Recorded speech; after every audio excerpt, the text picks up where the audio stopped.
doesn't get a chance to watch right now can come back and obviously be able to go back and take a look at it. We appreciate your time and coming on board. I think right now DW told me last count we had about 30 conference teams that are going to do it starting next weekend for the Sin City Classic. And I got Michael on board that's going to kind of lead you through the app. We had a couple of test runs that we did the Challenge Cup with this, and also the ability for umpires to do it. But at the end of the day, the biggest thing that we're really after, which I think a lot of you guys are after, is being able to know in real time what's happening on Yankee next weekend. Is my game up next? What's the score? It's also going to allow us to be able to put the scoreboard in the stream, which I think is going to be a massive upgrade for USSSA Live. It actually was something that I was after at the very beginning when I built the platform years ago. But now with all the integration and leaderboards and a new show and all those things that DW is working on, just getting this data a lot quicker, I think is going to make this year's conference season really incredible. And the biggest thing I guess that I'm asking our end, and I'm so thankful that everybody's here, but that you get into the app, you get comfortable with it, just do a couple of test games, just so you don't go through, at Challenge Cup we had some tests where people weren't as familiar, and as the games went on and they did more, they got more comfortable with it, and then they were able to successfully do a game. So if you don't do it going in, then you might be a little bit confused. And so that's where Michael's added some test games that you can at least put in. But the great news is we have an API integration with USSSA.com and this app where all the rosters for both teams come in. It's going to be up to Stro and Sean and all these guys in the field to update the games in the bracket. But once the game in the bracket is updated, that game automatically pushes in. So a lot of that manual labor that you potentially had to do with the other game is all going to be taken care of by the system. And then once we get this going, then we're going to be able to pull it back into USSSA.com and add leaderboards and graphics with stats and all these things. So it opens up a lot of fun things. But I will let Michael take over. Again, I really appreciate everybody spending some time with us. Thanks, Bernie. Yeah, thanks for being here, guys. I definitely appreciate this, and I love getting to touch base with all of you the week before. I got a lot of experience with this going back a ways, but a lot of the times I'm on a call like this, everybody on your end is an appointed event official, and I know you guys come from a different place with the team, and we really appreciate your time and energy on this. As Bernie mentioned, once we lay the groundwork and get everybody involved and get data, the stuff we can do is unbounded. And I'm not going to tell you today that I know everything incredible we're going to be doing next year, because some of that's going to come from different ideas. The teams have different places we do it. But every single place we've done this across an event as opposed to an individual team, we get a level of engagement and use that exceeds everything going in. I know it's going to be a quick start with this. The better participation and the more participation we get, the better data we have from the start. And then last thing before I start to get technical and then get into some questions, when I deal with this, and I deal with this at all levels, from the Olympics, where I don't get to be bothered by anything because every single person there knows way more than I possibly know. They're the cream of the crop. To recently did a training with the Czech Baseball Federation. Got a little World Baseball Classic love for their team because they actually brought people from their own country. But with somewhat limited English and nowhere near the sports background that most of us have here. And everywhere in between. And there are exactly 3 kinds of days that we deal with, that I deal with this. And that's day 1, when somebody is completely new, doesn't know where the buttons are, and makes some mistakes that they might feel silly about by day 2. Day 2, when they start to get comfortable and all the normal stuff flows, and then they get something weird or unusual or not done right and they need a little help. And day 3 and beyond, when I never hear from scorers again unless I call them to ask how it's going. And my goal with this call and any preparation you do before next weekend is to get you through some of those little day one and day two hiccups that I've encountered now, gone through hundreds and hundreds of teams and events and thousands of games and all of that, to get you through some of that little rough edges at the very start, because we are, even though we also have the umpire version that has 2 buttons and nobody needs to know anything, we are intended to be a pretty advanced system. And we're adapting it a little more, and we'll continue with feedback to the custom parameters of high level slow pitch. I promise you, we don't have any baseball games that finish 47-36. And I know that your job and challenges are slightly different than baseball, even when they add the pitch clock. But what we want to do is give you guys the best starting point we can. And based on how that goes, adapt based on your feedback that flows through DW and branch out into new things. With that said, as Bernie introduced, one of the big things is we have all data flowing in automatically, all data flowing out automatically. I'll answer any technical questions after if anybody is curious or wants to know what, hey, can we do this, or hey, what happens with this? But the reality in this, through tons and tons of events with occasional hiccup, as Bernie mentioned, when they don't push through the schedules, but the games are automatically there for you, configured for you. You guys will each be linked to a team. If your team's in that game and there's a game coming up, there'll be a button like the test game. That refreshes automatically when you're in the app. You can force a refresh by pulling down or clicking the logo, and gets that stuff in real time from the API. So when we've got this Virginia-Kentucky game here, it shows up automatically. It shows up in real time based on the USSSA data. Similarly, the rosters, same way. Your roster and the opponent's roster are just loaded in. And then all data going out. The second you're clicking a button, all that data is out and available and sent to the right places. We'll be expanding that and doing stuff, but we have everything that happened every time it happens. I forget what that best picture award winner was recently, but we have everything always everywhere. And that sounds like just a silly thing, but it puts us in a really different context for the stuff we can do, including support. Something goes wrong anyway, and somebody happened, or they dropped their iPad, or whatever happens, we have every bit of data from every moment that was successfully scored. And so there's a lot of really cool things we can do. I'm going to skip beyond that. I just wanted to give that overview of data in before you click play ball, how all the data is happening while you're doing this scoring, and where all that data is afterwards, and how much of that is automated. And your job will be set these lineups and input the plays as they happen and confirm final score when it's done.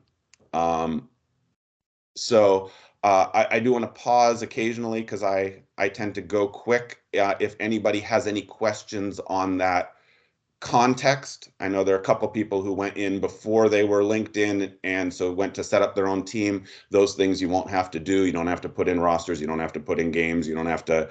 It's one click to get your the opponent lineup in there, etc. Does anybody have any questions on that big picture stuff? Yeah, quick question. So the score gets inputted. Is it the score that's inputted from the game, from the app, that goes to our DC side, or as a director, me inputting the score into the system is what pushes the team to the next game? Right now, that we don't have with the USSSA programmers, we don't have any of that level of automation. That's my big favorite thing. I still do a lot of baseball events, and when we're at a big event in Phoenix and we need to know which field we go to based on a runs allowed tiebreaker, and there's a game going on 30 minutes away and nobody's updated, it's the worst. But at the moment, this isn't, they haven't, we have the APIs available as soon as they're ready, and it'll hopefully building quick and great ideas and brainstorming. This isn't pushing forward or doing anything. It will make the data accessible, hopefully a little quicker without dealing with phone calls and texting and, hey, do you got a final from there? But the tournament director's process with the schedule, and Bernie, correct me if I'm using any terminology wrong here, but will be the same initially. Stro is the one that puts it in. It's similar to the Challenge Cup. Remember how you just have to, as soon as you put it in, and there's a second page that you have to put it in for it to work. If you remember from what we found with Matt. Okay. Yes. Yeah. So if a game does not auto load on our side, Bernie, I have to make sure that it's it's updated so it shows that game in the system for it to work on the app. Yeah, and that's whoever the director is. It's really paramount. We found at baseball during the summer that the users won't actually see the game until it's inputted. So that is an important first step. That if we can update the brackets quickly, that helps these guys be able to see the games. No, that's great, and I'll take that back to Slim and the umpires. Why it's imperative to get that stuff over for us to make that happen. Thank you, guys. Yeah. And two things in the big picture, we really want to, as sees fit, it's sort of above my pay grade, make any of that automation and flow of information better as time goes on. So our opening weekend may be different than down the road. And the second thing not everything that will be done with this system is going to be as awesome as Conference USSSA. So we do later want the 12U whatever backfield to be able to select two teams from the event that are about to start the semifinal, even though the director didn't. There'll be growth there, so we can handle every context. But we're hoping to make you guys the real premier event and have a few things at a higher, cooler level through that. So I'm sure we'll be talking more as we line up exactly how those flows are happening and how we'll work with the DC team to automate some of those additional steps. But we want that process to be as clear and simple and easy, which for you doing it, but also immediate and accurate for the teams who in events need to know who they're playing when, what's going on. As we get that information, the stuff we do with it starts to get really cool and valuable to all stakeholders, whether it's the fan, whether it's the player who needs to know where to be, all of those pieces. Any other questions on the big picture, not within the game scoring? I do have one. I apologize if I missed it. Do both sides keep stats on this to submit, or only the home team? The plan is both sides right now, Dave. Okay. I mean, we can at some point, if I know that's one of the things that Stro and DW and all of us have talked about at the end of the day, of like making sure that everybody's happy. And I believe, at least from the team's point of view, you guys are a lot happier keeping your own book, just so we don't have to deal with discrepancies that somebody missed some triple here, there, or yonder. Okay, thank you. Yeah, and answering to that, we have all data gets collected regardless of that. We'll have a few things to streamline when and optimize when the home team is scoring, the visiting team is scoring, and the umpire is updating an inning score. And that we'll work on that. We do want to encourage everybody to score and just keep track of their chickens and the technical pieces beyond that we can handle. Obviously, if there's a game where one team's scoring and the other one isn't, that's different than if both teams are scoring, and that's different from the home, just the away. We'll worry about all of that. We encourage you guys to help us generate as much awesome data as possible.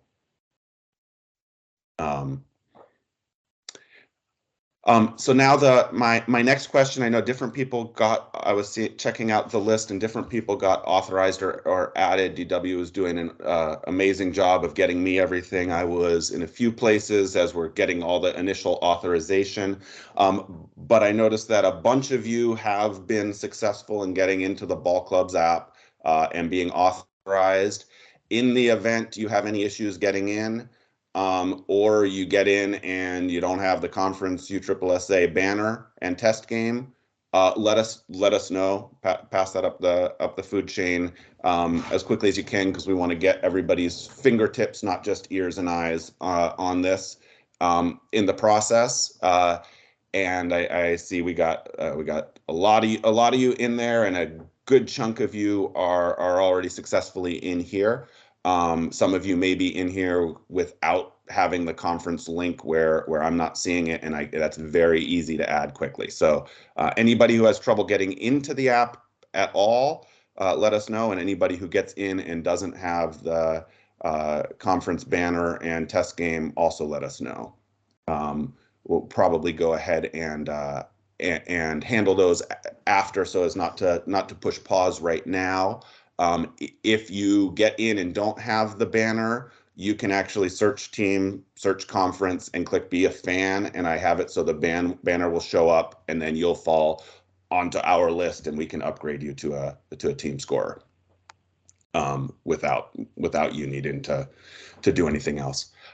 Okay, so I'm going to now switch to the app, and I'm going to move quickly here because a lot of the concepts are simple, and a lot of the concepts will require, after I say something, you messing around and getting a little familiar. So don't worry if I move a little bit too quickly. This isn't intermediate physics class with an exam tomorrow. It's the initial orientation. Since all of you have the best part, and where I sometimes get into trouble with the Czech Baseball Federation or something, I know all of you have a deep understanding of the sport and of what's going on in front of you, and the only step is where to click to put it into this system, and that's the best part.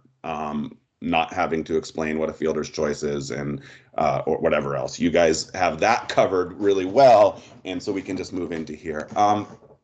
There are some things that are configurable that I may not have exactly right in this test game, and we'll be going through it with DW and getting things all set up. As you'll see on my screen, there are a couple things that will say dev.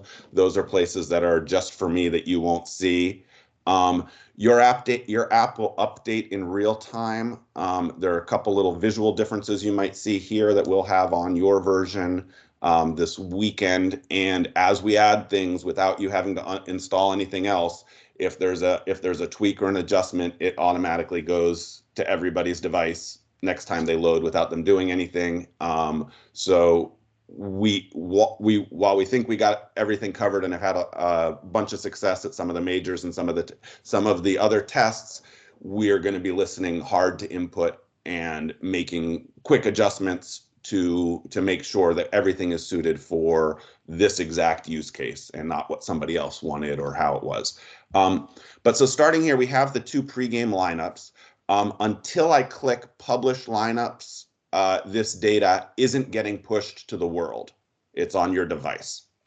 So in the simplest case, and I know sometimes things are rushed, and you can actually, it's not ideal, but you can skip this step if they're playing and add players as they come up. There are different options there. The system I'm going to pause and do one technical thing because it will help you understand. The thing as a programmer I'm proudest of is how we have detached what happens and who did it, and it allows corrections and adjustments entirely awesome. In a Little League Baseball context, if you missed 3 relievers and have the starter with 184 pitches because you didn't do it, you go back and click at the start of the 4th inning, number 17 pitched, and then with 2 outs in the 5th, number 13 pitched, and everything gets recalculated and adjusted automatically. So the who did it is really awesome and important for leaderboards and things in terms of adjusting data and fixing things afterwards. the least important, we can do that in a split second. You can say, yeah, I selected Tim Jones as the third batter. He's actually just the brother not playing. And Sam Jones hit the 3 home runs. And we go boom, boom, boom, and leaderboard adjusted. And Sam Jones is now leading the event in home runs. So there's a lot of interesting things there you don't have to worry about. But as you come in here, you can set the pregame lineups as you have them. If you just have yours and not the other, etc., there's a lot of flexibility. We want to generate the best, most complete, perfect data in the perfect world. Oops, I forgot that's my screen share. I got to click on the phone. So I click on, ignore at the bottom those absent. I should have logged in here as a non-dev user.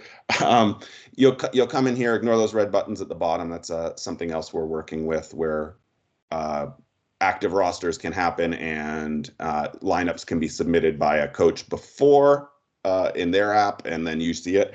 But so coming in here, we have the lineup for Virginia, and we can just add them one at a time. I click on select on that first guy, and I have my roster. I select click whoever it is. It asks me the position, and click their position. And I'm back here. I do it for number 2.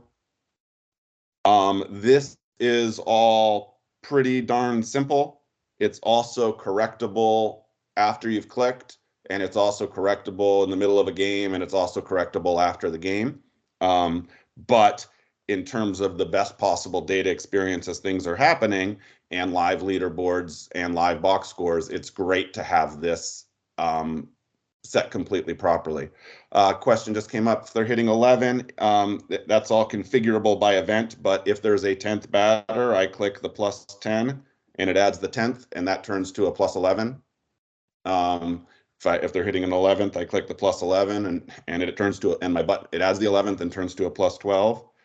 And once I have more than 9 slots, it will give me the extra hitter option.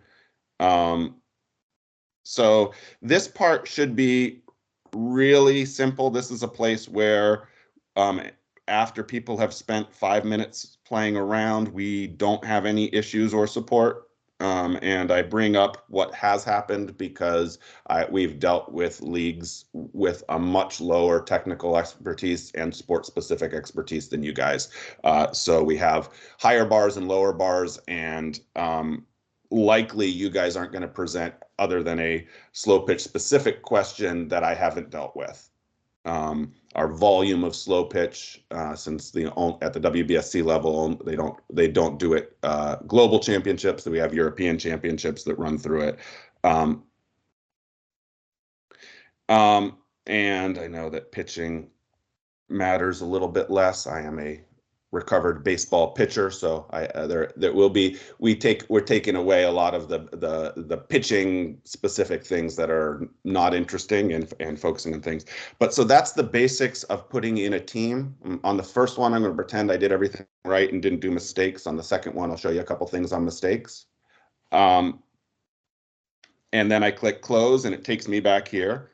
Has that lineup for Virginia. I can go back in and change it. Nothing here is final. Everything's completely flexible.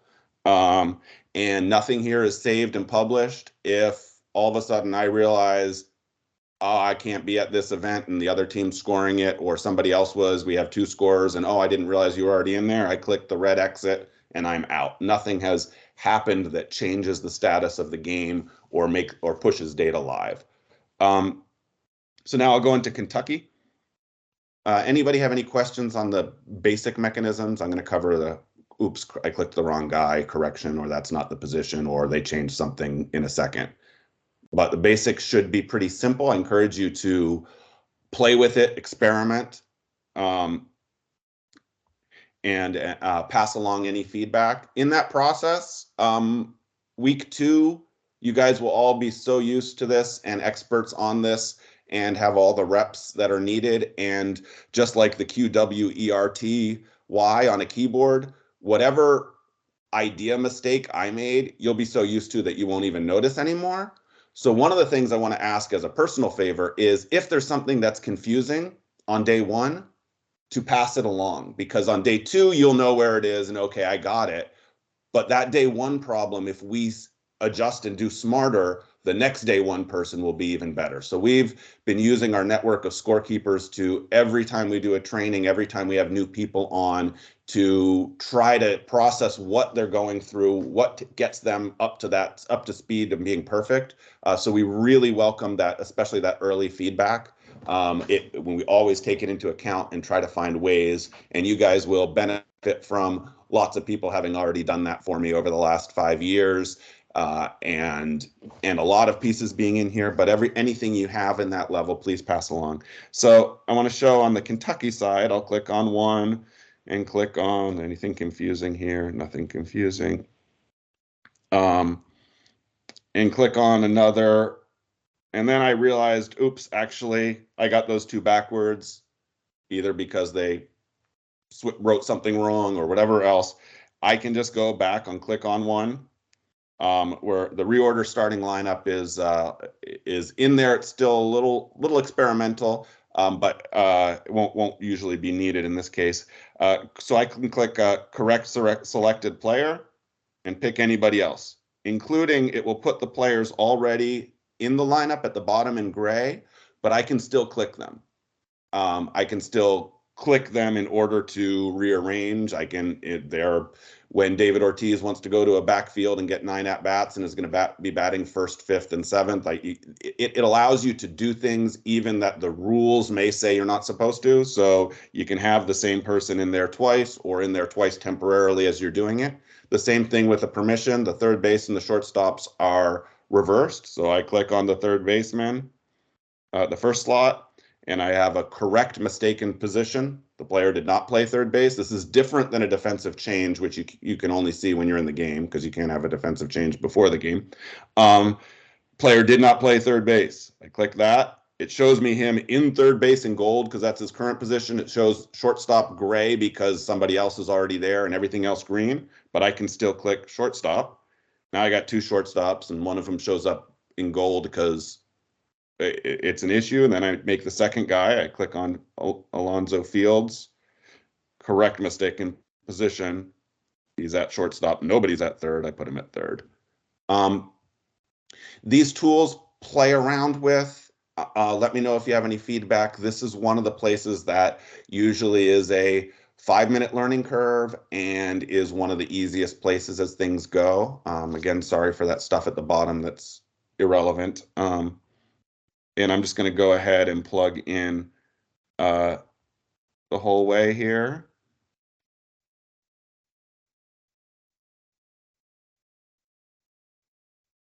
Boom, boom. Okay. And so I have 2 lineups. There's flexibility. I know we'll get everything as configured for conference as possible, but we have a lot more flexibility for all the rules variations and lineup variations. And are you allowed to go up to 12? Does everybody have to have 10? A lot different things like that. But right here, by default, it's just going to be flexible. So it will allow you to put in a lineup that doesn't meet the league rules most of the time, but you'll have the tools to get it just right. Does anybody have any questions at this lineup part? One of the easiest, so I'm probably already wasting more of your time than needed. Okay, yeah, we'll have it set to make sure conference. If it's always 10 and max 11, it'll start with 10 and there'll be a button just for 11th. Hey, Michael. Yes. If you could explain the home and away when they flip the coin, that you Yes. don't publish the lineup until you know who's home and away. Well, actually, now that you bring that up, a beautiful thing as we're constantly learning and fixing, you can also now do that after. If you know that this is incorrect, and Virginia's the home team, you can click on game information. I'm clicking on my team screen and not on my device. I do that all the time. Again, here you have a few extra options that aren't related to you. But we have a swap home and away button here. If 20 minutes before you already know you're not publishing the lineups yet, you can do that. What we've actually been adding and will encourage and I'll show you here, is when you click publish lineups, and you might not get this yet until I push out the update, which I'll probably do later today. But we've changed this, so it's ready to play, lineup submitted, and you got the green primary button. Virginia's batting first, play ball. And then we've added the second option. And even if you close this, there's a way to get to it. That's the one place we're cleaning up.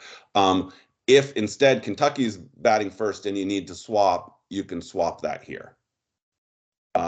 We will, if you haven't scored any plays, we'll add that in as well to the settings menu once you're in a game. So even if you scored 2 plays and realized that after ball 2 that you had them backwards, you can undo those 2 plays, flip them, and redo them. We don't yet have it. Eventually, it probably will be an option too of halfway through the second inning, realizing you were just oblivious and you got them backwards and wait, these teams are the other way. We'll probably will add something where you can even then flip them and it reassigns the double hit by the number 2 on Kentucky to the number 2 on Virginia. That's not ready yet. So this is the screen that you'll have. And in the event that it's a last second coin flip, if it's while you're putting in lineups and you get that information, it's not in the it doesn't come out of the DC system, but there you already know 10 minutes before, you can do that at the lineup screen. But this is the place where often you may most often do it, if that makes sense. So I'm going to actually go ahead just to show you, and I'm going to click Kentucky's batting first to swap, and there isn't anything that happens here. Just magically tells me it flipped, and we have Kentucky batting first. When will the rosters be uploaded to the app?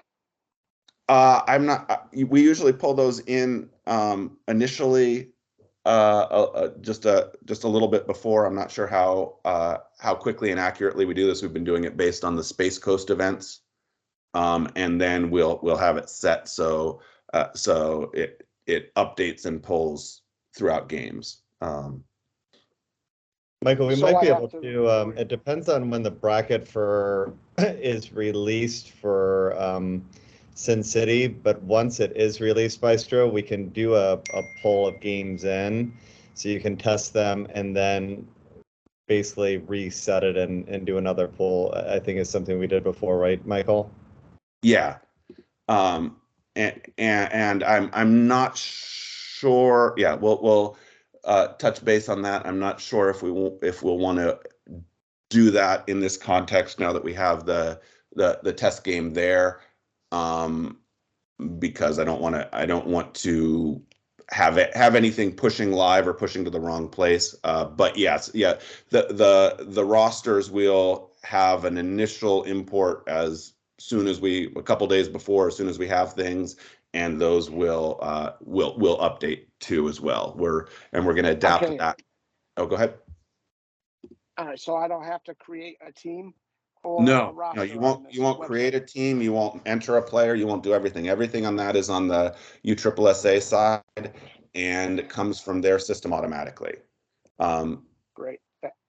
Yeah. So the team creation, the roster entry, the schedule creation, you don't have to do any of that. You will just have a blue button saying Virginia, Kentucky, and you click it and you win that game, and then they push the forward schedule and you're playing ball forward after. It will show up right there in the refresh, and you'll have a new button for that new game.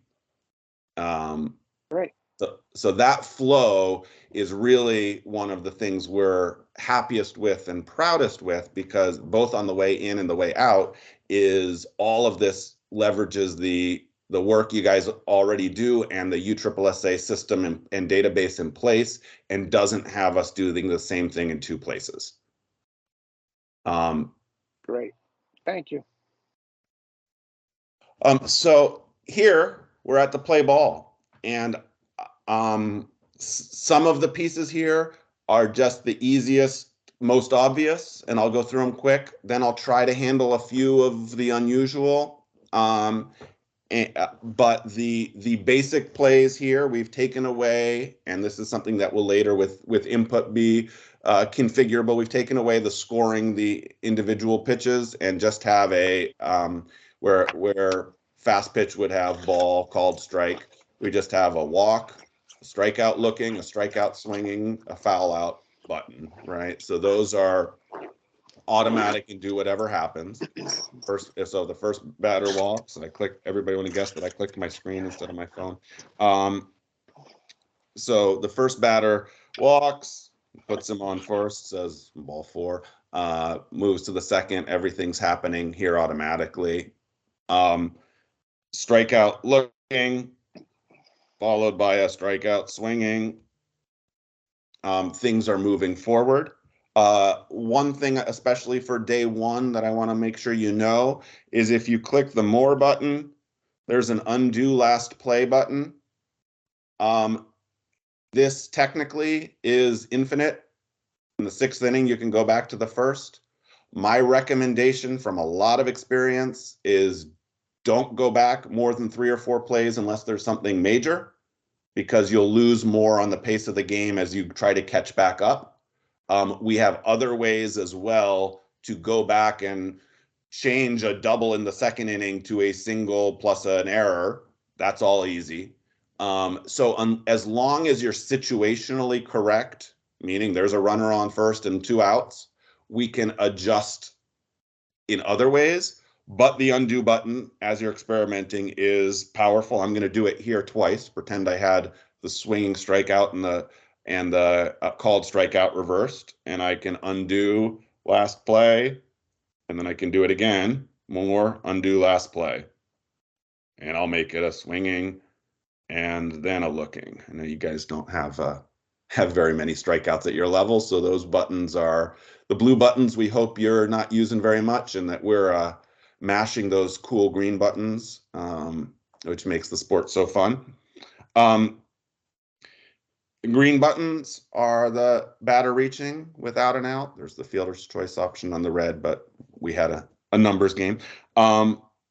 Here I want to just go, I'm going to do a single because I want to go through the flow. And here I'm going to show you the most common day one mistake that happens. This batter is going to hit a single. And the first thing it asks me is, it pushes everybody all required bases. If you hit a double with a runner on third, he is not going to score automatically. But so it pushes everybody the required bases, and it's saying, are there any other advancements or outs? I encourage you on day one to, every time you get this screen, take a deep breath, look at the field, and make sure that people are in the right places. This is one of the places where it isn't quite as easy without undo to adjust and correct. Oh, I didn't even realize it was a double, but the guy scored. I left him on third. So here is 4 on second base and 47 on first base. If so, we're done. If either batter advances additional bases or is out, we touch them and adjust that at this screen before we click play complete. And then obviously if we clicked single and we realized, oops, that wasn't a single, that was a double, you can click cancel here, or after you've put it in, click undo. So in the simplest case, this was one where the runner went to third. Number 4, Taylor, didn't stop at second and he went to third. I touch him and it brings me up. How did he advance? Oops. To third. The top one is on the play. There are other reasons, and I know that some of these base running minutia can not matter as much to you guys. We'll eventually take a few things out and make some of the primary options even twice the size, but at times there will be a few too many base running options for what you're interested in. I encourage you just to have seen it to know where that main option is. So he's on the play. I'm clicking that top button. This is how the play ends, first and third.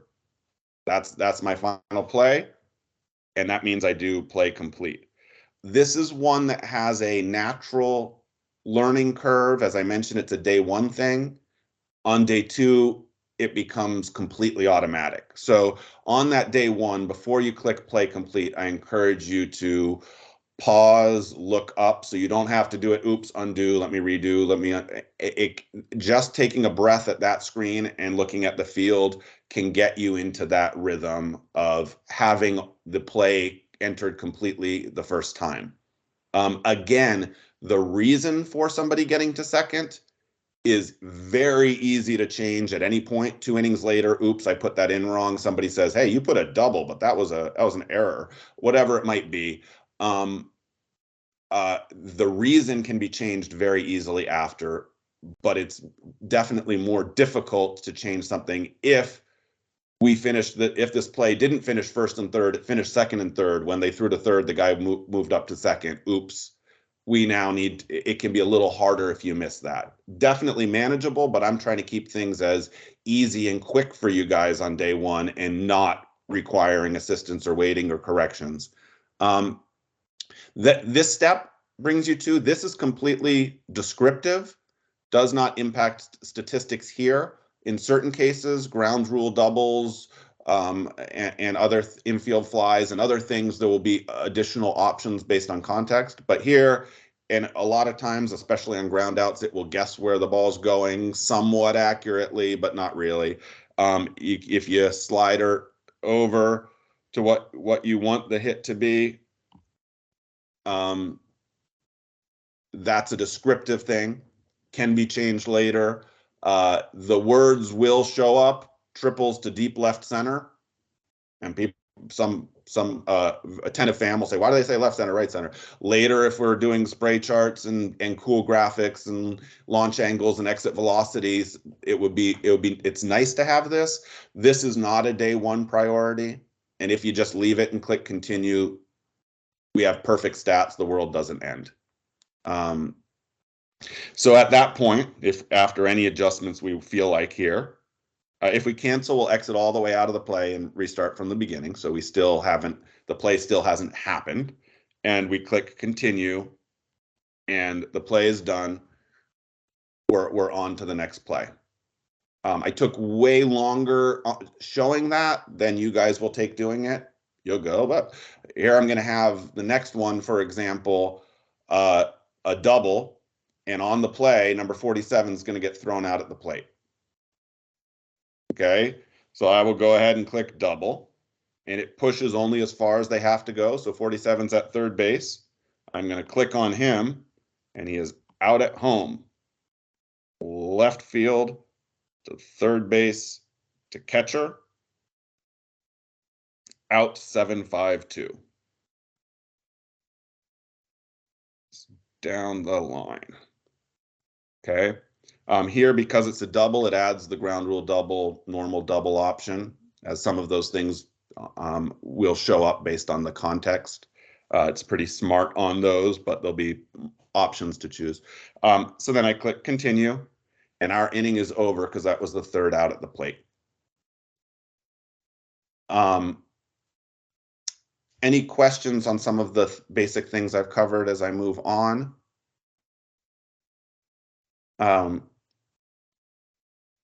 While you think about that, this screen gives you a quick summary. If it isn't, one of the things that kind of ends up being the most important is the actual number of runs is correct. Most of the time, that's really easy and simple. Sometimes there might be confusion on when the third out is made on the bases somewhere else, if the run scored or didn't score, or things like that. So here we always have a little bit of time as teams change. The biggest one, and this is where so used to umpires coming over, you guys got two, right? Is that runs amount is at this point correct?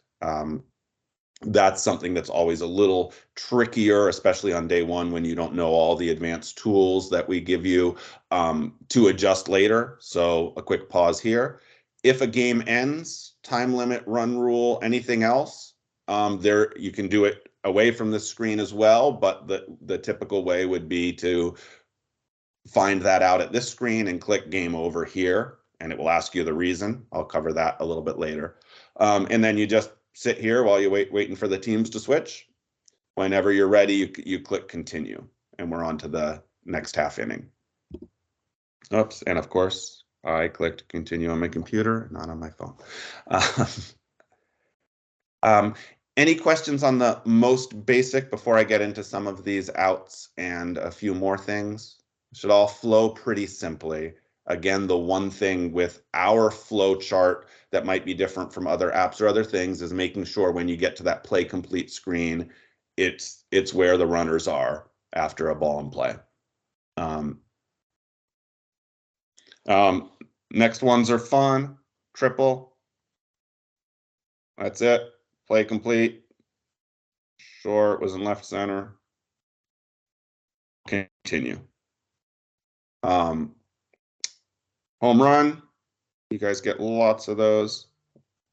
I have been, as a baseball player and a former professional athlete, I have been recruited to the occasional slow pitch event. I want to let you know, if you want to get me out, all you have to do is throw a ball with some arc on it.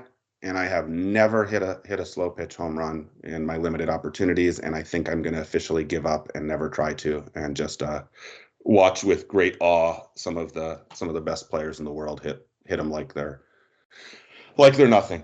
Create all those rules for limits because there's but it is a skill I don't have. A home run here, it asks inside the park or normal. And you guys tend to deal with one kind of those. And can track the location. Eventually, we may want to extend this for some of those best hitters. Completely irrelevant at this point. Continue. We have taken away the pitch count and other stuff in that pitcher spot, and we've put the home run totals for the game. We'll be adapting this to different rules and different events. And I know some places have designated home run hitters, some places have limits for one event, not for another. DW and I will get all that in here, and we'll try to make this space useful first glance information for you guys. Right now, it's just a total home runs for the team. The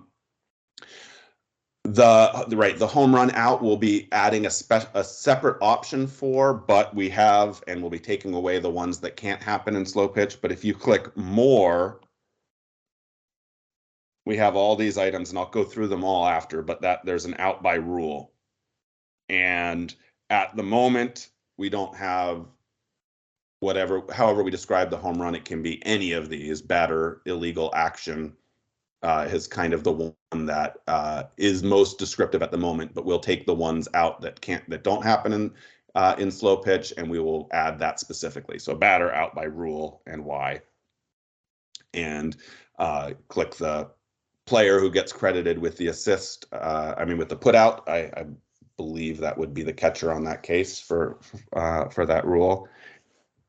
I'm gonna zoom through, be respectful of your time, because it's more valuable after you've played with it to have a second round of questions, and I want to save questions at the time. So I'm gonna pick up the pace even as we get into some of the harder ones, because the concepts are the same and we're already building on your knowledge. An error, click error, click who made it. There's no errors in Conference USSSA, so they don't have to worry about that one, Michael. Boom! That's my favorite one. When we were using this in our little league during the development process, I took away the error button because I did not want Billy's mom to decide who our batting average leader was. I said if it's an 11-year-old and he puts the ball in play, that's the worst rule baseball came up with first 120 years ago or whatever, and we've been paying the price for it since. Or a pitcher thinks, ooh, it's not an earned run. Well, they made the error. I'm just going to I don't have to bear down. Anyway, don't get me started, but I like that. So we'll end up taking that away in a configuration for now. Just don't use it. Fly out. Click a fly out. Click the player who caught it. In that rare bobbled and caught by another and an assist, there's a multiple button. I don't know that we've ever gotten used to that, but they sure as heck make me put everything in. F7. Is there any advancement? Same thing as always. Did the runner tag in advance? Did the runner move up on an error? Was the runner out? On a typical F7 at a conference level, probably not. Play complete. It's guessing because it was F7. It's putting the arrow there by default, so I'm not even going to bother moving it. Eventually, as you settle in, that's a fun thing to do because otherwise spray charts look really boring when every F7's in the exact same spot. But that's certainly not a day one thing. As we make more information available to teams, all that stuff, more information available to fans, it's neat for you guys to be you're not just accountants, you're also the DJ and people are following along. And we try to get that information as, even if it's irrelevant, as accurate as possible for future uses. Ground out's the same way. I click ground out, I go shortstop, then I go first base, and then I go out 6-3. Guesses that's about where it was. I say no, he was over here. We had a middle infielder at the time. It asked me if it's a bunt or not. It won't on the balls to the gap. Continue, and my inning is over. Here at the top, doesn't matter. You guys don't care about earned runs.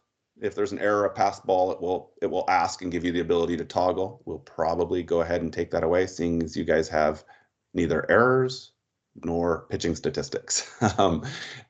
Same thing. It'll say who's coming up next, and it's got the game over button. Moving forward, fielder's choice and double play are not there unless you have a runner on. So they'll tell you that. You can't do it by accident. Hit by pitch, I've added the runner. Now fielder's choice, just a regular old 6-4. I go fielder's choice. 6-4, out at second, 6-4.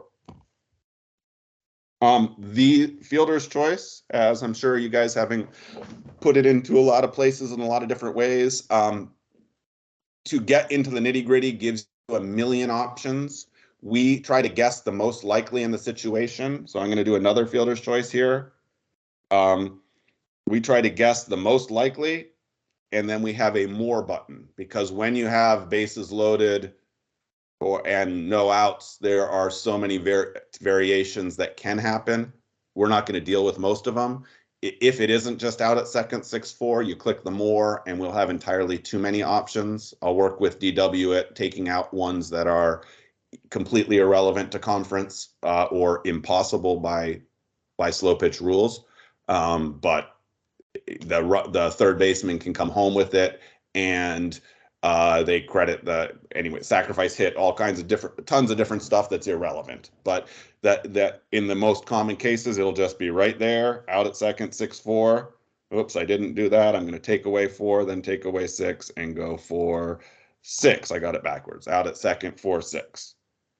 If there are multiple runners, it will give you its best guess, and a 6-4 isn't going to be the guy out at the plate. But there will always be more for every variation, because just when I think I know everything, something that you've never seen happens. So that we will try to give all of the complex, going to happen 1 out of 1,000 buttons out of the way, and keep the simple ones right there. Same thing. I'm actually going to undo that play so I don't have 2 outs, because I had 2 outs. GDP wasn't there. The same exact thing on a GDP. GDP 5, 4, 3, batter out 5, 4, 3. The second out was out at second, 5, 4.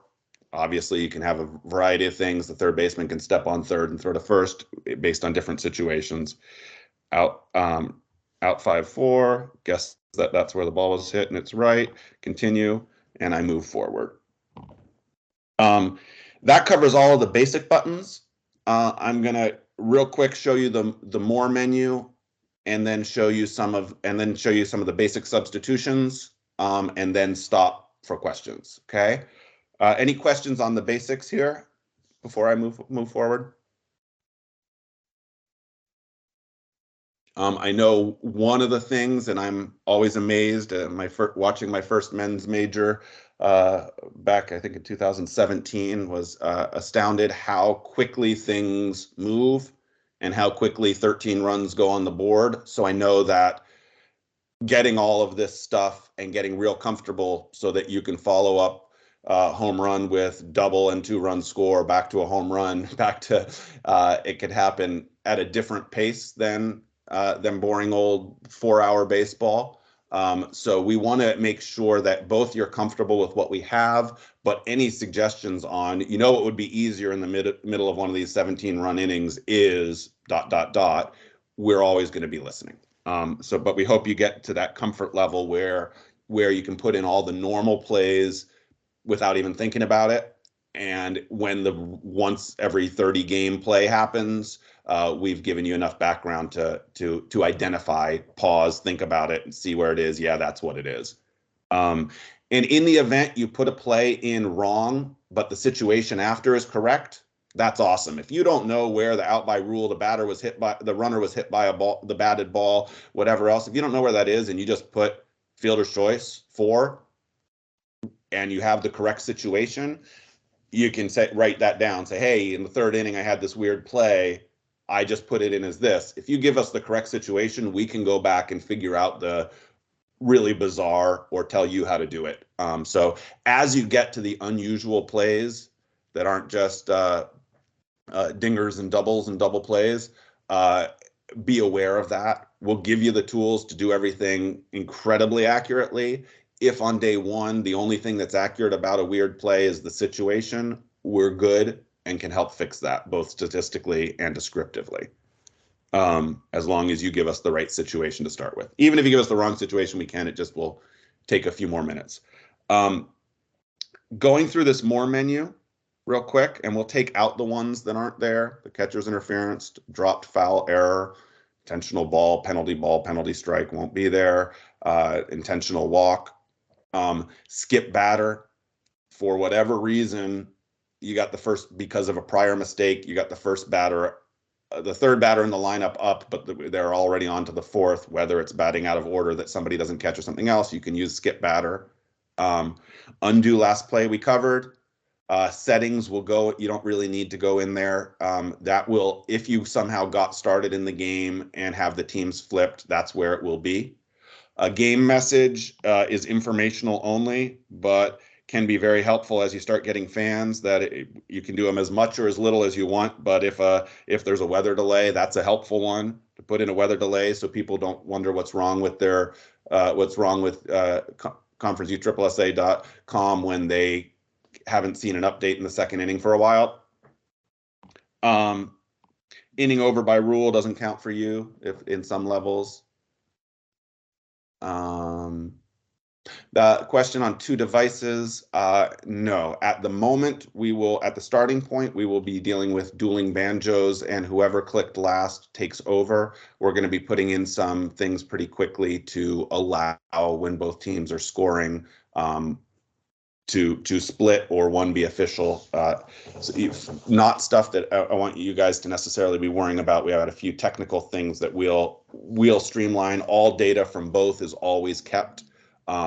If one person has 3-0 and one person has 2-0, we got a couple little pieces. We'll probably have lineups from each offensive stats from each team, but the home team gets to have the line score if there's a discrepancy. There are a couple little challenges we'll have.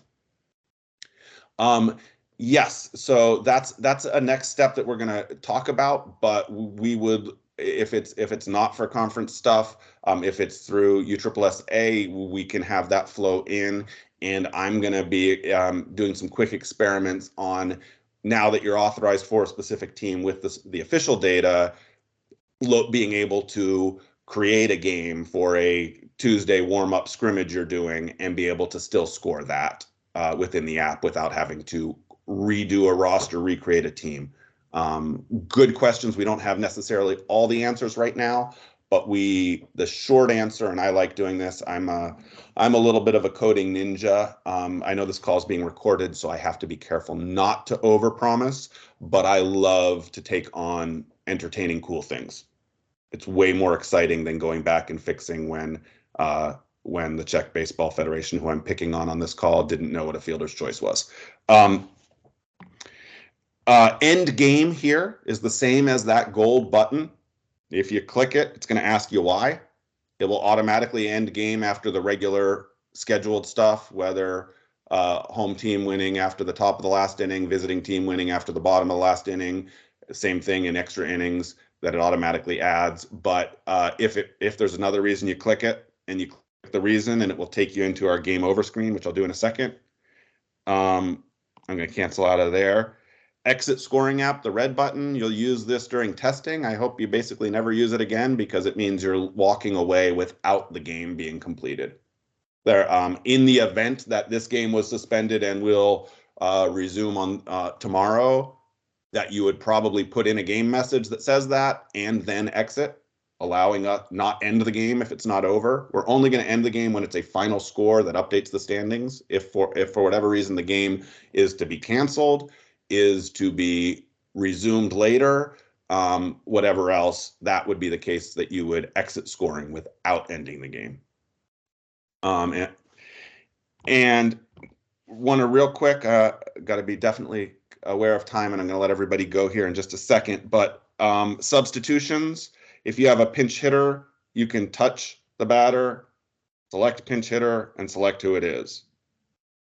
Really simple, really direct. Additionally, if you touch the scoreboard, you go into all the other menus. You can, the same way, if you wanted to change that or add a different hitter or add a defensive substitution, any of those, play around with this rather than me covering every detail. It's pretty straightforward, but if at the same time as the pinch hitter, they put in a new right fielder, I click on Mullins, I click add substitute, Vance, and I say he's in right if they were doing a double switch or moving somebody around.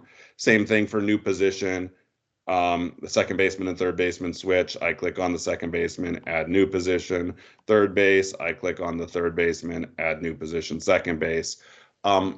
These are all pretty straightforward. These are all highly correctable on day one if you miss something. Okay, it takes no time. I'll show you the tools where you can do it after the game or in the innings on another call.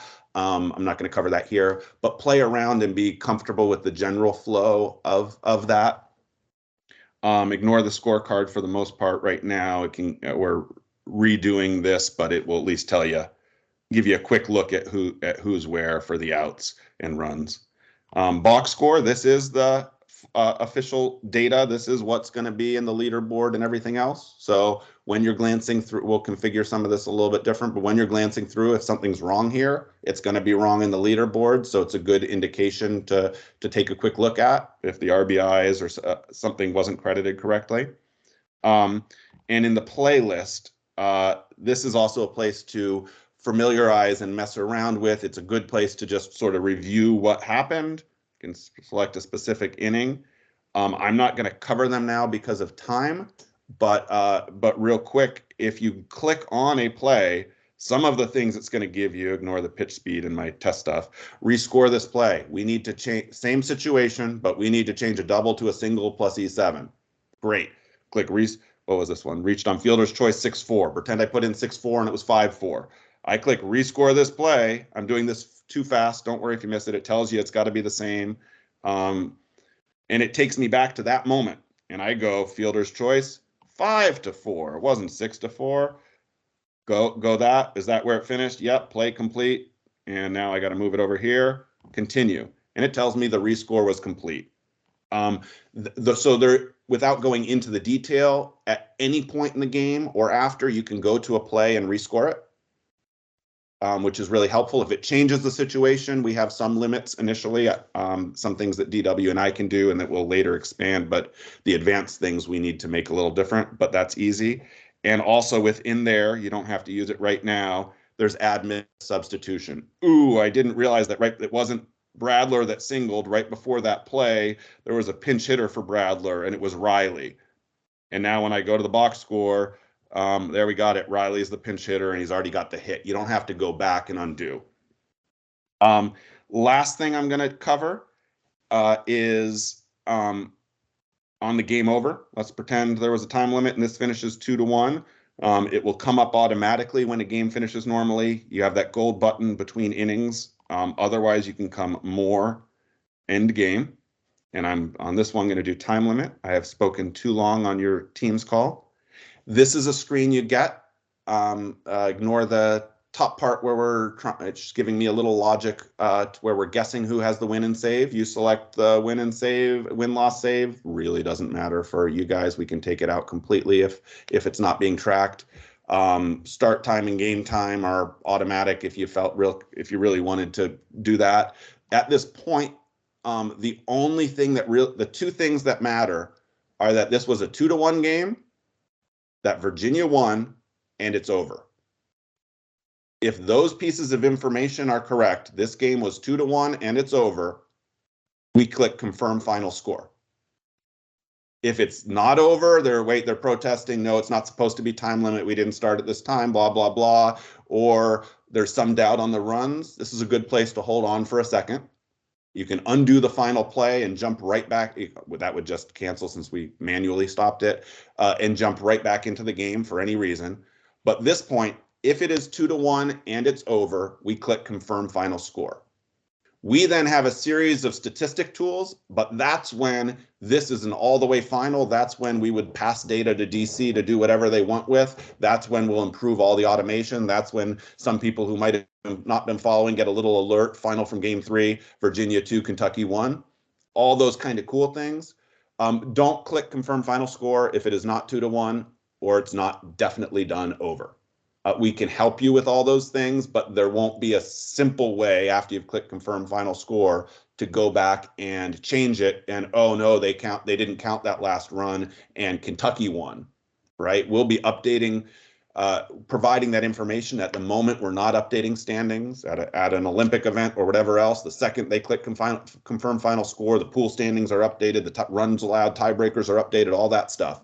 That level of automation isn't there, but after you click confirm final score, it's more difficult to jump back and change.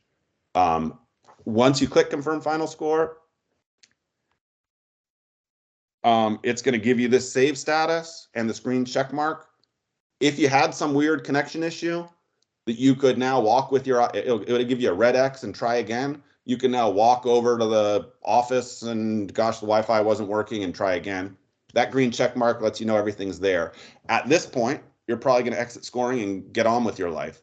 If you knew of something you wanted to review and correct, you can click that review and revise and go into the same tools and the same menus, rescore a play, add a substitution. Yeah, that home run wasn't so-and-so. They didn't announce it, but they said that there was a pinch hitter there. I didn't know. You can go through and change things. I'm not going to cover that now.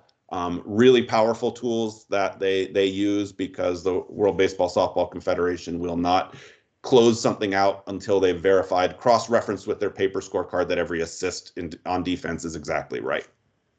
And then we're done and we exit scoring and it takes us out and it refreshes at when we come out in case there's another game that's already pushed forward. That's not going to it'll likely be a couple minutes. But if you were playing right away again, you'd come back in.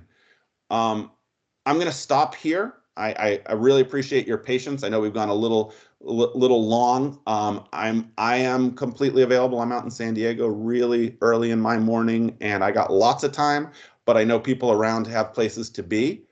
Anybody who wants to stick around for any questions, I can be here for as much or as little as you guys want.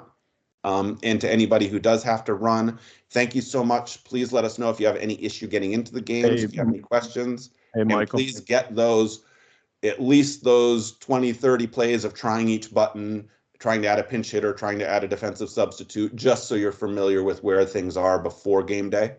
And we will be supporting you and working to make this a really awesome success. Hey, Michael. Yes. The teams, this is very important. The teams should go into their roster and make sure all their players' uniform numbers are up to date. That's going to help everyone a lot. Yes. As a travel ball baseball dad, that's my hardest job. I tell my wife she's not allowed to talk to me in the first inning because nobody gave me the right information. Yeah, if you have your numbers in both for you and for the opposing team, it will be awesome and easy. Any roster things, please communicate. Things should be refreshing regularly, automatically, but if somebody's not there, you can leave it blank or select somebody else. We can add and fix and stuff later, but having complete rosters is one of the best things because everything's linked, and that's linked. That home run is linked forever to that USSSA ID, and we'll be able to do cool things that we haven't even thought of, as well as give you real-time leaderboards and accurate things as we get this data flowing in.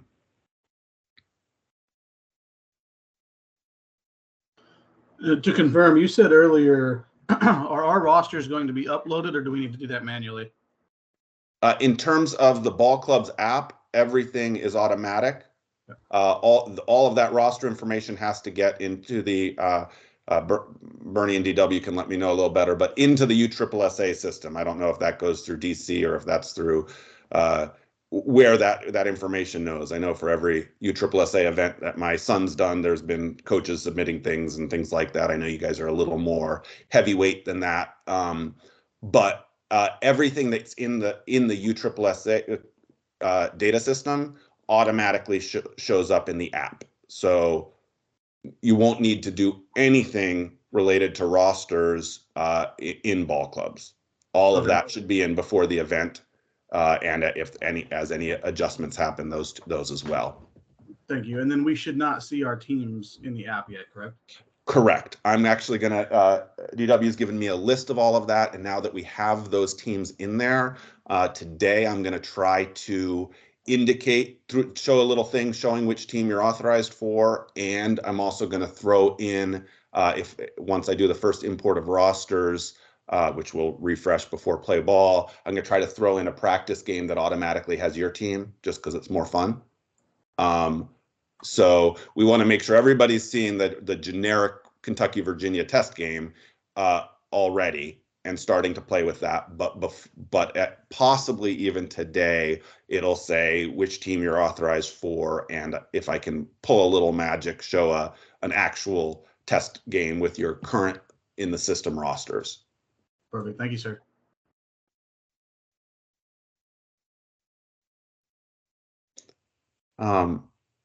Anything else general for the group? I'm happy also to stick around and go through minutia with 2 or 3 people.